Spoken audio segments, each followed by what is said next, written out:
আসসালামু আলাইকুম। চলে আসলাম আমার খামারের অন্য আরেকটি ভিডিও নিয়ে। ফাইনালি আমি কোয়েল পাখির ডিম খাওয়ার জন্য পুরো কোয়েল পাখি কিনে এনেছি। আর এগুলো দেখতে মাশাআল্লাহ কতটা যে কিউট, যারা পালে শুধু তারাই জানে। আমি অবশ্য ডিম পাড়া কোয়েল পাখি খুঁজছিলাম, কিন্তু ডিম পাড়া কোয়েল পাখি আমার এখানে পাওয়া যায়নি। আমি নিজে হাটে গিয়ে এগুলো কিনে এনেছি। হাটে গিয়েও অনেক কাহিনী।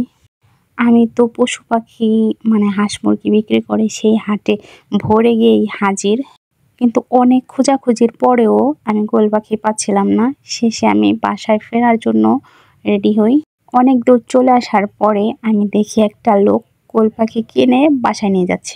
তখন আমি তাকে জিজ্ঞাসা করলাম, ভাইয়া এটা কোথা থেকে কিনেছেন? উনি বলল, হাটে তো অনেক উঠেছে।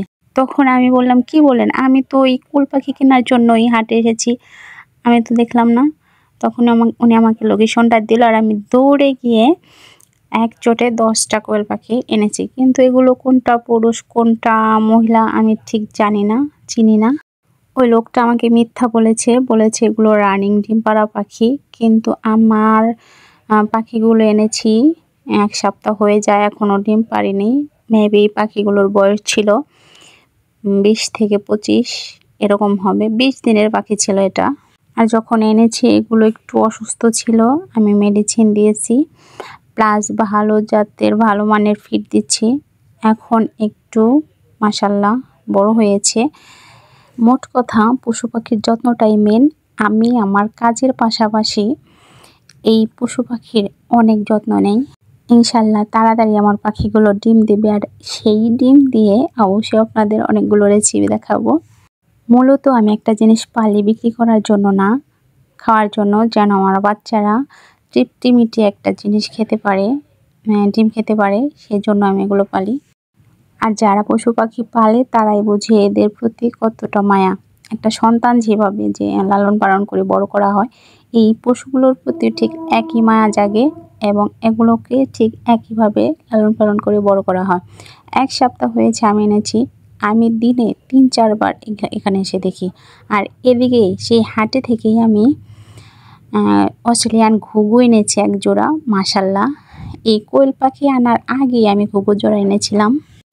সত্যি বলছি, আমি যত যা কিছু পালি তার মধ্যে আমার মনে হয় যে এই ঘুঘু পালাটা একদম কোনো প্যারা নেই।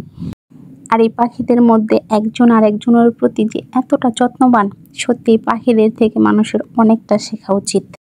একজন আরেকজনের কত টেক কেয়ার করে, খাইয়ে দেয়। আমি যখন এটা কুচে বসেছে, আমি যখন একটু খাবার দিতে যাই, আর ছেলে পাখিটা ডানা দিয়ে তার ওয়াইফকে ঢেকে রাখে, ভাবে আমি তাকে ধরবো। কতটা ভালোবাসা! আসলেই পশু পাখির কাছ থেকে মানুষের অনেক কিছু শেখার আছে, মানুষ তো আমরা বুঝি না। ইনশাল্লাহ অতি তাড়াতাড়ি আমার এই টোনাটুনি বাচ্চা দেবে। আমি এই ঘুঘু পাখি জোড়ার নাম রেখেছি টোনাটুনি। অবশ্যই আমার টোনাটুনির জন্য দোয়া করবেন, এবং আমি যেন ছোটোখাটো একটা অস্ট্রেলিয়ান ঘুঘুর খামার করতে পারি এবং আপনাদের নিত্য নতুন আপডেট দিতে পারি। অবশ্যই দোয়া করবেন। এটা আমার ভীষণ শখের জিনিস। আমার অনেক শখ, আমি ছোট করে হলেও একটা অস্ট্রেলিয়ান ঘুঘুর খামার দেব। আমার শখের জিনিস আরও আছে, যেটা হচ্ছে চীনা হাঁস। আমি চীনা হাঁসের বাচ্চা এনেছিলাম, জানি না কেন আমার হয় না। চীনা হাঁসের বাচ্চা আমার খামারে হয় না। তার কারণ হচ্ছে কোথা থেকে কুকুর এসে সব মেরে ফেলায়। একদম 2 বার এনেছি, 2 বারই মেরে ফেলেছে। তা মনটা অনেক ভেঙে গেছে, আর আনবো না।